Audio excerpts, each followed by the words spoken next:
बिस्मिल्लाहिर्रहमानिर्रहीम। आज तक के मुअज़्ज़ज़ नाज़रीन अस्सलामु अलैकुम। अब किस्त 88 मुलाहिज़ा फरमाएं। पिछली तरफ दीवार में वो अलमारी थी। दरवाज़ा मेरे सामने था जिसमें आदमी का फल लगा हुआ था। मैंने उठकर इधर उधर देखा। चाबियों का वो गुच्छा ड्रेसिंग टेबल पर रखा हुआ था। ये अलमारी चूंकि पोशीदा थी, ऊपर किसी आदमी की नज़रों में भी नहीं आ सकती थी, इसलिए रज़िया ने चाबियों के हवाले से ज़्यादा एहतियात से काम नहीं लिया था। मैं चाबियों का वो गुच्छा उठाने के लिए बेड के ऊपर से घूमकर एक और टेबल की तरफ बढ़ा ही था कि बाहर गाड़ी की आवाज़ सुनकर चौंक गया। मैंने खिड़की का पर्दा बहुत मामूली सा हटाकर देखा। वो रज़िया की गाड़ी थी। मैं तेजी से अलमारी के करीब आ गया, उसे घुमाकर उसकी जगह पर लाया, नीचे झुककर निचले खाने में हाथ डालकर आईनी आंकड़ा उसकी जगह फिट किया और बड़ी आहिस्तगी से अलमारी बंद करके कमरे का दरवाजा खोल दिया। उस वक्त रज़िया की आवाज़ हाल कमरे से सुनाई दे रही थी। वो नूरी से कुछ कह रही थी। मैं तेज कदम उठाता हुआ बाथरूम में घुस गया और बड़ी फुर्ती से कपड़े उतार कर शावर खोल दिया।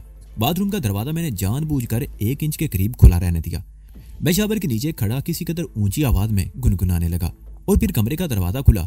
रज़िया के साथ मुझे नूरी की आवाज भी सुनाई दे रही थी। मैंने बाथरूम का दरवाजा 1 बालिश के करीब खोल दिया और बाहर झांकते हुए चीखा, ए कोई है, मुझे तौलिया तो दे दो। क्या बात है, क्यों चीख रहे हो? रज़िया की आवाज सुनकर मैंने दरवाजा चंद इंच के करीब मजीद खोल दिया और सर बाहर निकालकर बोला, अरे तुम वापस आ गई? वो दरअसल मैं नहाने को घुसा तो तौलिया लेने भूल गया। नरगिस से कहो बाहर तौलिया तो ला दे। रज़िया ने नरगिस को जहमत देने की बजाय नूरी को तौलिया लेने भेज दिया और स्टील की अलमारी खोलकर ऊपर के खाने में कुछ तलाश करने लगी। तुम जल्दी वापस आ गई? मैंने पूछा। एक चीज लेना भूल गई थी, उसी के लिए वापस आई हूँ, रज़िया ने जवाब दिया और कपड़ों के नीचे से ब्राउन जिल्द वाली एक डायरी निकाल ली। मेरे टेलर का भी लंबा चौड़ा हिसाब हो गया है, यही सोचकर निकली थी कि आज उसका हिसाब भी कर दूंगी, लेकिन डायरी यहीं भूल गई थी। उसने डायरी कंधे पर लटके हुए पर्स में डाल ली और अलमारी बंद करके मेरी तरफ देखते हुए बोली, ये नोटों का बंडल तुमने ऐसे बेपरवाही से फेंका हुआ है। उसने बेड पर पड़े हुए बंडल की तरफ इशारा किया। मेरा ख्याल इस घर में ऐसा तो कोई नहीं जिससे किसी गलत हरकत की तवक्को हो। नूरी भी काबिल एतमाद है और भरोसे की औरत है। मैंने कहा, तुम कहीं जा रहे हो? उसने पूछा। फिलहाल तो नहा रहा हूँ, मैंने मुस्कुराते हुए जवाब दिया। वैसे अनारकली तक जाने का इरादा है। ठीक है, मैं जा रही हूँ, शाम तक वापसी होगी, रज़िया ने कहा और उसी वक्त नूरी तौलिया लेकर कमरे में दाखिल हुई। मैंने हाथ बढ़ाकर तौलिया ले लिया और दरवाजा धड़ से बंद कर दिया।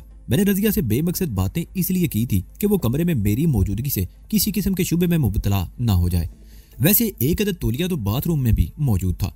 रज़िया की टेलर के हिसाब वाली बात मेरे अलग से नहीं उतरी थी। दर्जी गाहकों का हिसाब अपने पास रखते हैं। रज़िया के पास दौलत की कमी नहीं थी। इस स्टेटस के लोग तो हिसाब किताब रखते ही नहीं। कोई भी चीज खरीदते हैं तो बाव तो करना अपनी शान के खिलाफ समझते हैं। जिसने जो मुंह मांगा दे दिया। इसमें शुबा नहीं कि रज़िया बहुत निचले तबके से ऊपर आई थी और रज़िया की डायरी में दर्जी का हिसाब, ये बात मेरी समझ से बाहर थी। उस डायरी में या तो कोई और हिसाब था या किसी और वजह से वापिस आई थी और मुझे टालने के लिए डायरी का बहाना कर दिया था। मैं नहाकर बदन पर तौलिया लपेटकर बाहर निकल आया, कमरे का दरवाजा बंद किया और वार्डरोब से कपड़े निकालकर पहनने लगा। मैं तैयार होकर बाहर निकला तो नरगिस हाल कमरे में तैयार बैठी थी। नोटों का बंडल मेरे हाथ में था। मैंने चंद हजार के नोट निकालकर अपनी जेब में रखे और बाकी बंडल नरगिस के हवाले कर दिए, जो उसने अपने पर्स में रख लिए। खाना तैयार होने वाला है, तुम लोग कहाँ जा रहे हो? नूरी ने किचन की खिड़की से झांकते हुए कहा। आज हम खाना बाहर खाएंगे, बल्कि खाने की बजाय बानो बाजार की चाट खाएंगे, मैंने जवाब दिया। तुम्हारे हाथ का ये खाना हम रात में खा लेंगे। नूरी कंधे उचका कर रह गई। मैंने नरगिस को इशारा किया और हम दोनों बाहर आ गए। नरगिस ने गुलाबी रंग का लिबास पहना था जो उस पर बहुत भला लग रहा था। दुपट्टा लंबाई के रुख पर तय करके बाएं कंधे पर आगे पीछे लटका रखा था। कमीज किसी कदर चुस्त थी जिससे उसके बदन के चंद नशीबो फराज नुमाया हो गए। नरगिस आज पहली मर्तबा अकेली मेरे साथ कहीं जा रही थी। उसके होंठों पर बड़ी दिलफरेब मुस्कुराहट थी। हम गलियों से निकलकर मेन रोड पर आ गए। इसी दौरान हम ये तय करने की कोशिश करते रहे थे कि हमें मकान किस इलाके में लेना चाहिए। नरगिस लाहौर शहर से पूरी तरह वाकिफ नहीं थी, जबकि मैं इस शहर से अपने हाथ की लकीरों की तरह वाकिफ था। इसलिए नरगिस ने यह फैसला भी मुझे पर छोड़ दिया। हम मेन रोड पर एक बैरेजाल के सामने खड़े हुए। हमें ज्यादा देर इंतजार नहीं करना पड़ा। चंद मिनट बाद ये खाली टैक्सी हमारे करीब आकर रुक गई। कित्थे जाना है बाबूजी? ड्राइवर ने खिड़की से गर्दन निकालकर मेरी तरफ देखते हुए पूछा। लक्ष्मी चौक, मैंने कहा। वो ड्राइवर के जवाब का इंतजार किए बगैर पिछला दरवाजा खोल दिया। पहले नरगिस को बैठने का मौका दिया और फिर खुद भी अंदर बैठकर दरवाजा बंद कर लिया। सीट अगरचे काफी कुशादा थी, मगर नरगिस मेरे साथ चिपक कर बैठी हुई थी। ड्राइवर भी अपने सामने लगे हुए आईने में बार बार हमें देख रहा था। उसका ख्याल था कि शायद इस औरत को पटा कर लाया हूँ। इस वक्त दोपहर का 1:30 बजा था। टैक्सी शायरा जलालुद्दीन रूमी पर दौड़ती हुई टेम्पल रोड और फिर माल रोड क्रॉस करती हुई हाल रोड और वहां से मैकलो रोड पर आ गई। वहां से लक्ष्मी चौक तक पहुंचने में चंद मिनट से ज्यादा नहीं लगे। मैंने टैक्सी निस्बत रोड वाली साइड पर रुकवा ली, ड्राइवर को किराया अदा किया और सड़क पार करके दूसरी तरफ आ गए जहां अच्छे चंद रेस्टोरेंट थे। उन रेस्टोरेंटों में सुबह से रात तक कढ़ाई गोश्त, बाल्टी गोश्त और चिकन टिक्का वगैरह चलता रहता था। हम एक रेस्टोरेंट में आकर बैठ गए। खाना खाने के बाद हम 3 बजे के करीब रेस्टोरेंट से निकले। उस वक्त एबट रोड पर वाकई सिनेमाओं के शो शुरू होने वाले थे, इसलिए हमें फौरन ही टैक्सी मिल गई। इस मरतबा टैक्सी मुख्तलिफ सड़कों पर घूमती हुई इस्लामिया कॉलेज के करीब से माल रोड की तरफ मुड़ गई। ये सड़क आगे जाकर दरियाए रावी पुल से होती हुई बाईपास रोड तक चली गई थी। उस सड़क पर तकरीबन 1.5 फरलांग का फासला तय होने के बाद एक छोटे से चौराहे पर मैंने टैक्सी रुकवा ली और हम नीचे उतरकर इधर उधर देखने लगे। सड़क के दाईं बाईं कुशादा गलियां थी, साफ सुथरा इलाका था। सुर्ख ईंटों से बने हुए कदीम तर्ज के मकान बड़े अच्छे लग रहे थे। हमें ज्यादा नहीं फिरना पड़ा। उस चौक पर जरा आगे एक प्रॉपर्टी डीलर का दफ्तर नजर आ गया। एयर कंडीशन दफ्तर और शानदार फर्नीचर देखकर अंदाजा लगाया जा सकता था कि उसका बिजनेस खूब चल रहा था। दफ्तर के आगे वाले हिस्से में भी एक ऑफिस टेबल लगी हुई थी जिस पर 22-23 साल की उम्र का एक नौजवान बैठा हुआ था, जबकि दफ्तर का पिछला निस्फ हिस्सा शीशे की पार्टीशन से अलग किया गया था। शीशे की पार्टीशन पर अंदर की तरफ ऊपर से नीचे तक बारीक रेशमी जाली का पर्दा पड़ा हुआ था। यह पर्दा ऐसा था कि साफ छुपते भी नहीं, सामने आते भी नहीं वाली बात थी। पार्टीशन के दूसरी तरफ भी 2 आदमी बैठे हुए थे, एक ऑफिस टेबल के पीछे और दूसरा सामने सोफे पर। बाहर की मेज पर बैठे हुए लड़के ने उठकर हमारा इस्तकबाल किया। हमने अपना मुद्दा बयान किया तो वो शीशे वाला दरवाजा खोलकर हमें अंदर ले गया। सामने ऑफिस टेबल के पीछे जो शख्स बैठा हुआ था उसकी उम्र 30 और 35 के दरमियान रही होगी। गोरी चिट्टी रंगत, क्लीन शेव, एक हाथ की 2 उंगलियों में सोने की अंगूठियां, दूसरे हाथ की कलाई में कीमती घड़ी। उसने सफेद पैंट और सफेद शर्ट पहन रखी थी। उसने भी उठकर हमारा इस्तकबाल किया, जबकि दूसरा आदमी उठकर बैरूनी दफ्तर में चला गया। आज मौसम कुछ गर्म हो रहा है। स्मार्ट शख्स ने हमें सोफों पर बैठने का इशारा करते हुए कहा, कुछ ठंडा पीने से तो आप बिल्कुल इनकार नहीं करेंगे। हम तो एक अदद मकान की तलाश में हैं। मैंने कहा, तकल्लुफात में पड़ने की जरूरत नहीं। अगर आपके पास ढंग का कोई मकान हो तो हमें बताइए। आप कोई उम्मीद लेकर इस दफ्तर में आए हो ना? उसने मुस्कुराते हुए कहा। वो चौधरी अमीन था, इस एजेंसी का मालिक। मैं आपको मायूस नहीं करूंगा। आप इंशाल्लाह मकान की चाबी लेकर ही जाएंगे। आप अपनी जरूरियात बताएं, कितने बेडरूम का मकान मुनासिब रहेगा या कोई कोठी वगैरह? इस इलाके में कोई कोठी? बहुत कोठियां हैं जी। इस मर्तबा उसने मेरी बात काट दी। आपको यकीनन कोई एक पसंद आ जाएगी। दफ्तर के बाहर साइड स्ट्रीट में उसकी सुजुकी कार खड़ी थी। हम दोनों पीछे बैठ के और उसने स्टीयरिंग संभाल लिया। कुर्बा जवार की गलियों में उसने हमें 3 मकान दिखाए। वो तीनों हमारी जरूरत से बहुत बड़े थे। बिलाकर उसने ऑफिस वाली सड़क पर आकर कार सामने वाली गली में मोड़ दी। तकरीबन 100 गज के फासले पर गलियों का चौराहा था। उसने कार बाईं तरफ मोड़ दी और 100 गज का फासला मजीद तय करके कार दाईं तरफ गली में मोड़कर रोक ली और इंजन बंद कर दिया। मैं और नरगिस उससे पहले ही कार से उतर गए।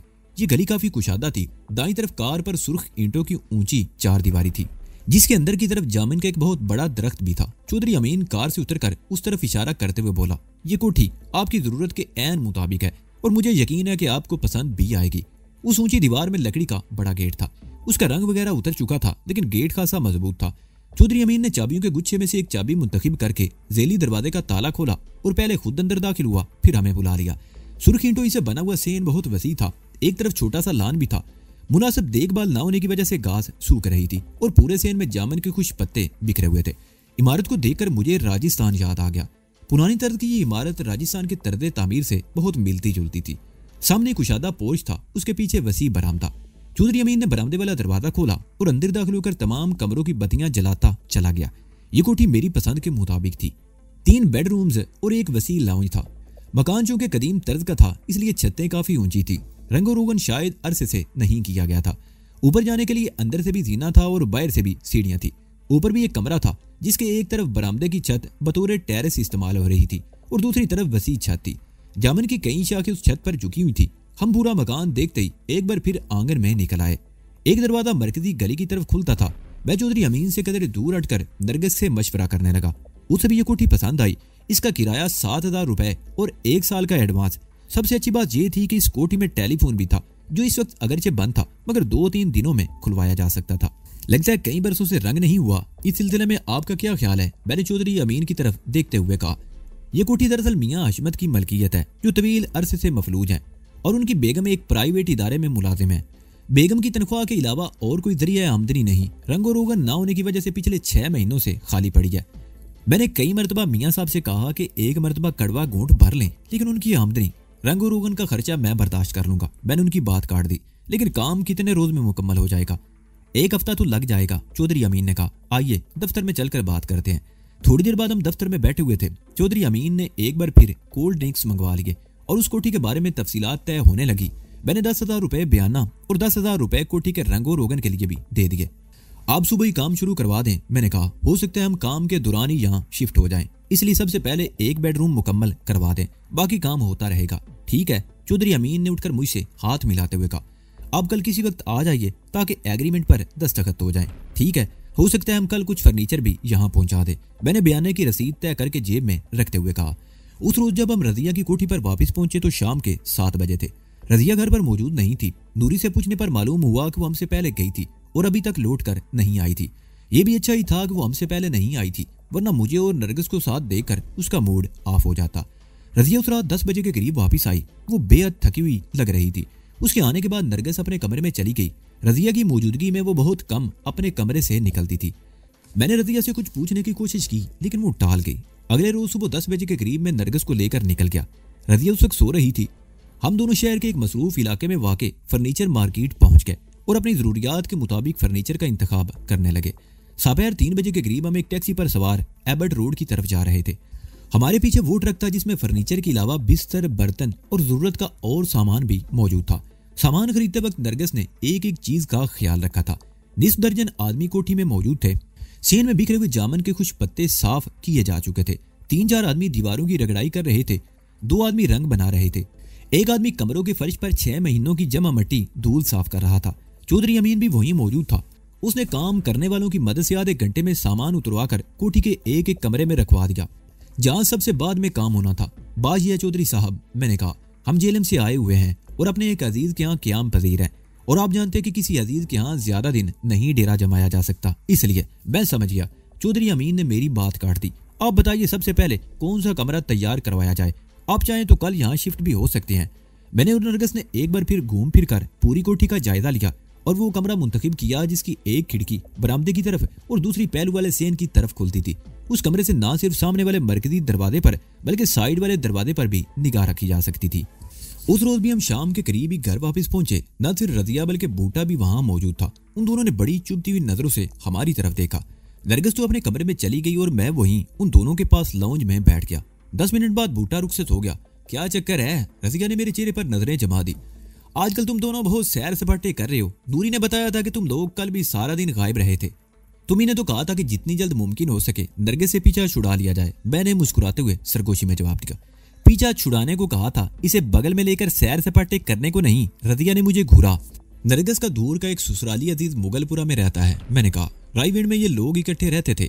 ये नरगिस की शादी से पहले की बात है। अकरम नामी वो शख्स उन दिनों नरगिस की तरफ भी माइल था। नरगिस की शादी हुई तो वो मायूस होकर लाहौर आ गया। मैं चंद लम्हों को खामोश हुआ, फिर बोला।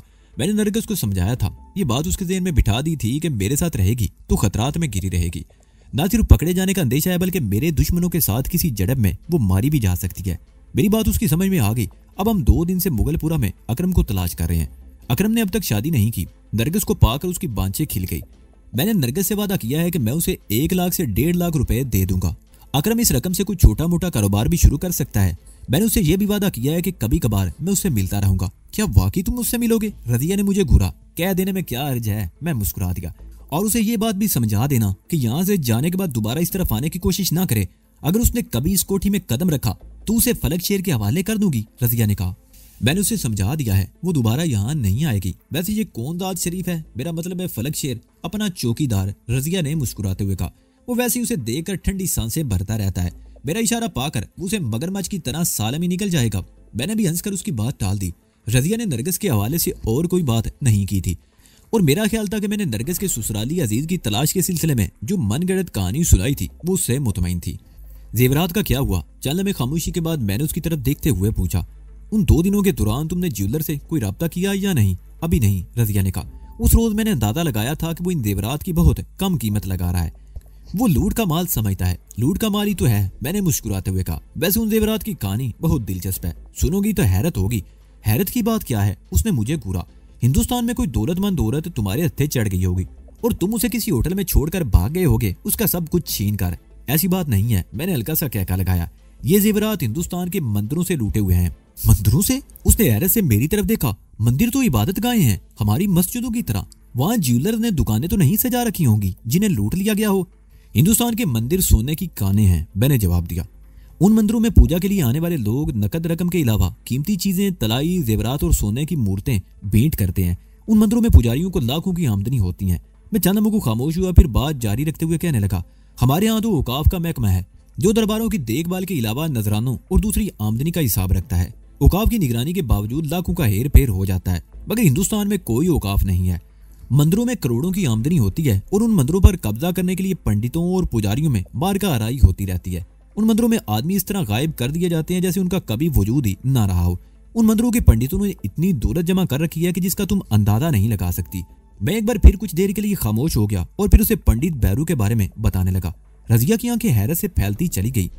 अगर मैं पंडित बैरू की सारी दौलत ले आता तो यहाँ के 22 खानदानों की मुश्तरका दौलत भी मेरी दौलतमंदी का मुकाबला ना कर सकती।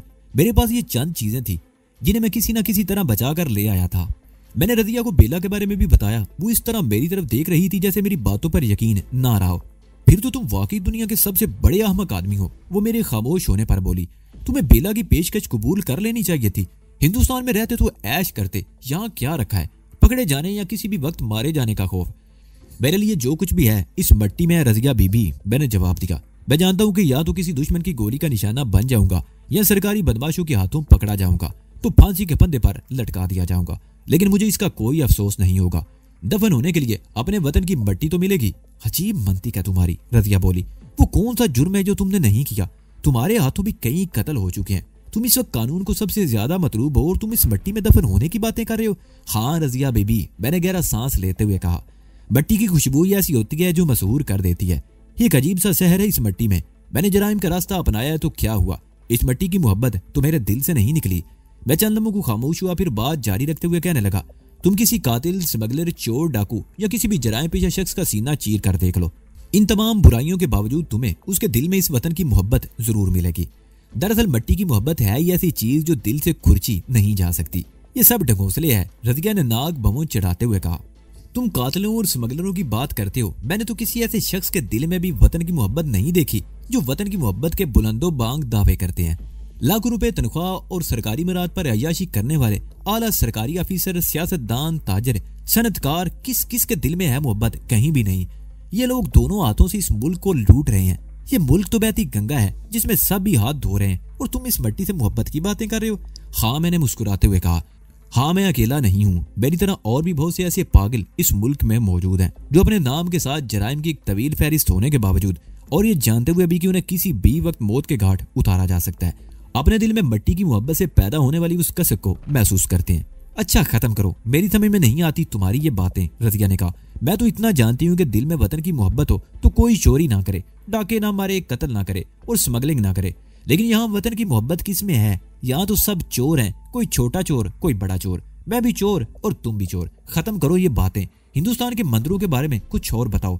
मुझे तो ये सब कुछ सुनकर हैरत हो रही है कि लोग इतनी कीमती चीजें पत्थर की मूर्तियों के सामने ढेर कर देते हैं। इससे भी ज्यादा हैरत अंगेज, मैंने कहा, तुम्हें एक और दिलचस्प वाकया बताऊं। मैं उन दिनों माउंट आबू के एक मंदिर में छुपा हुआ था। एक रोज बूढ़ा ठाकुर अपनी जवान और खूबसूरत बीवी गणेश देवता की मूर्ति के कदमों में छोड़कर चला गया। उसके बाद वहां जो सूरत-ए-हाल पैदा हुई उसका तुम अंदाजा नहीं लगा सकती। बसलन, रजिया ने सवालिया निगाहों से मेरी तरफ देखा। वो लड़की जवान और बहुत हसीन थी। उम्र 22-23 साल से ज्यादा नहीं थी। मंदिर का हर पंडित और पुजारी उसे अपने कब्जे में लेना चाहता था। इस बात पर उनमें इख्तलाफ पैदा हो गया जो बढ़कर संगीन झगड़े की सूरत इख्तियार कर गया। 5 पुजारी जख्मी हुए, 2 को हॉस्पिटल पहुंचा दिया गया। बात मंदिर की दीवारों से निकलकर पूरे शहर में फैल गई। लड़की को पुलिस ने अपनी तहवील में ले लिया। पुलिस ने उस बूढ़े ठाकुर को भी तलाश कर लिया और उसकी बीवी उसके हवाले करने की कोशिश की, लेकिन उसने साफ इनकार कर दिया। उसका कहना था कि उसने अपनी पत्नी गणेश देवता के चरणों में भेंट कर दी है। वो भगवान को दी हुई भेंट वापस नहीं ले सकता। कई रोज तक झगड़ा चलता रहा और मिलाकर उस लड़की को आश्रम भेज दिया गया। चंद रोज बाद वो आश्रम के एक मुलाजिम के साथ भाग गई और इस तरह ये किस्सा खत्म हो गया। तुम्हारी ये कहानी दिलचस्प है, लेकिन इसमें मुबालगा और रंगमेदी कितनी है? रजिया ने मुस्कुराते हुए कहा। 1% भी नहीं, मैंने कहा। तुम्हें मेरी इस बात का यकीन नहीं आ रहा, लेकिन हिंदुस्तान के मंदिरों की दुनिया बड़ी पुरस्कार है। वहां तो इससे भी ज्यादा दिलचस्प, हैरत अंगेज और नाकाबिले यकीन वाकयात पेश आते हैं। बहरहाल, मैं किससे कहानियां सुनाने के लिए यहाँ तुम्हारे पास नहीं बैठा। उन जेवरात की बात करो, कब तक उनका सौदा करोगी? मैं असल मौजू पर आ गया। मैंने तुम्हें कहा था ना कि वो सराफ उन 2 चीजों की कीमत बहुत कम लगा रहा है, रजिया ने कहा। चंद रोज रुक जाओ, मैं किसी और ज्वेलर से बात करूंगी। ये जेवरात तुम्हारे हाथ मुफ्त में लगे हैं तो इसका ये मतलब नहीं कि इन्हें यूं ही फेंक दिया जाए। पूरी ना सही लेकिन मुनासिब कीमत तो मिलनी चाहिए। जल्दबाजी से हम नुकसान में रहेंगे। हम के सीगे पर मैं चौंके बगैर ना रह सका। मुझे समझने में देर ना लगी कि वो भी अपने आप को हिस्सेदार बना रही थी। और फिर नरगिस के आ जाने से हमारी गुफ्तगू का मौजू बदल गया। 2 दिन और गुजर गए। मेरा ख्याल था कि मैं आउटफॉल रोड वाला मकान लेने के बाद 1-2 दिन में वहां मुंतकिल हो जाऊंगा। एग्रीमेंट हो गया था और मैंने 1 साल का किराया भी दे दिया था। लेकिन मुझे रजिया के यहाँ से निकलने का मौका नहीं मिल रहा था।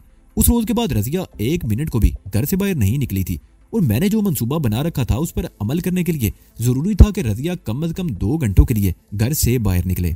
वैसे मैं नरगिस के साथ रोजाना उस मकान के चक्कर लगा रहा था। वहाँ चौधरी अमीन की निगरानी में रंगो रोगन का काम हो रहा था। हम थोड़ा थोड़ा सामान भी वहां पहुंचाते जा रहे थे। नरगिस घरदारी का सारा सामान जमा कर लेना चाहती थी। उसे जो चीजें भी याद आती खरीद लेती। वो शायद 5वां दिन था। शाम का झटपटा था। मैं रजिया और नरगिस के साथ लान में बैठा चाय पी रहा था कि चौकीदार ने रजिया को किसी मेहमान की आमद की इतला दी। अरे उन्हें अंदर लेकर आओ, बाहर क्यों रोक रखा है? रजिया ने चौकीदार को डांटते हुए कहा। फिर मेरी तरफ देखकर बोली, शाह जी आए हैं। और चंद मिनट बाद जो शख्स गेट में दाखिल हुआ उसे देखकर मैं उछल पड़ा। 5.5 फुट के करीब कद, जिस्म कदरे बारी बरकम, सफेद केटी की शलवार कमीज, उस पर काली वास्कट, पैरों में तिल्ले की सिल्वर कलर की सलीम शाही चप्पल जिसकी नोक आगे से मूंछों की तरह मुड़ी हुई थी। शेव जैसे कुछ देर ही पहले बनाया गया हो। टूथब्रश टाइप की भारी मूंछें और सर पर ब्राउन रंग की कराकली। उसकी आंखों में सुर्खी थी जैसे रात भर जागा हो या किसी किस्म का नशा कर रखा हो। वो शाहजी था लेकिन मैं उसे सुल्तान पहलवान के नाम से जानता था। ये कई साल पहले की बात थी। कसूर में जब शुजा मेरे हाथों मारा गया था तो मैं फरार होकर लाहौर पहुंच गया। लाहौर बड़ा शहर था और मीलों दूर तक फैला हुआ था और मुझे यकीन था कि बगैर किसी शनाख्त के पुलिस मुझे इंसानों की इस जंगल में तलाश नहीं कर सकेगी। मैं लाहौर में कई रोज तक ठोकरें खाता रहा। बिलाकर दिल्ली वाले दरवाजे के ऐन सामने एक होटल में मुझे नौकरी मिल गई। मैं सारा दिन मेजों पर गाहकों को खाना सर्व करता, मेदे साफ करता, बर्तन धोता और तब कहीं मुझे पेट भरकर खाना मिलता और चंद रुपए मजदूरी के मिल जाते।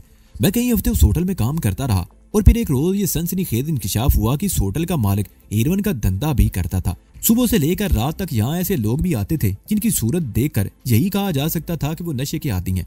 उन्हें होटल का गाहक भी नहीं कहा जा सकता था। वो सीधे काउंटर पर जाते, सेठ से गपशप करते, जेब से चंद नोट निकाल कर सेठ को देते और सेठ काउंटर की किसी खुफिया दराज से हेरोइन की पुड़िया निकाल कर गाहक के हाथ में थमा देता। मुझे सेठ के इस गैर कानूनी कारोबार से कोई दिलचस्पी ना थी। मैं तो इस बात पर मुतमईन था कि मुझे एक थोड़ी सी जगह मिल गई थी। यहाँ कोई मुझे शिनाख्त करने वाला नहीं था। लेकिन मेरी ये खुशफहमी जल्दी दूर हो गई। एक रोज अचानक ही कसूर का रहने वाला एक आदमी उस होटल पर पहुंच गया जो मुझे अच्छी तरह जानता था। उस शख्स ने मुझे ब्लैकमेल करने की कोशिश की और मैं उसे बहाने से कुछ दूर कदीम शहर की फसील के करीब सुनसान पार्क में ले गया और उसका गला घूंट कर लाश गंदे नाले में फेंक दी। दूसरे रोज उसकी लाश मिल गई थी लेकिन पुलिस ये सुराग नहीं लगा सकी थी कि उसका कातिल कौन था। मैं एक बार फिर मुतमईन हो गया लेकिन इस बार भी अमनो अमान की सूरत हाल ज्यादा दिनों तक बरकरार ना रह सकी।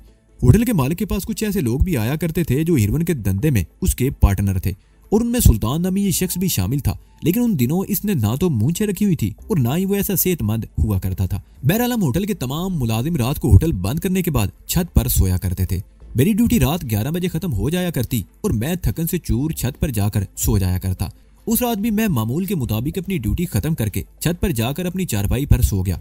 मुझे अच्छी तरह याद था कि जब मैं छत पर जा रहा था तो सुल्तान नामी ये शख्स भी सेठ के पास बैठा हुआ था।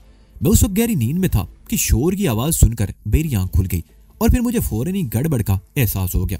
पुलिस ने होटल पर छापा मारा था। छत पर सोए हुए मुलाजिम भी जाग गए थे और बदहवास होकर इधर उधर भाग रहे थे।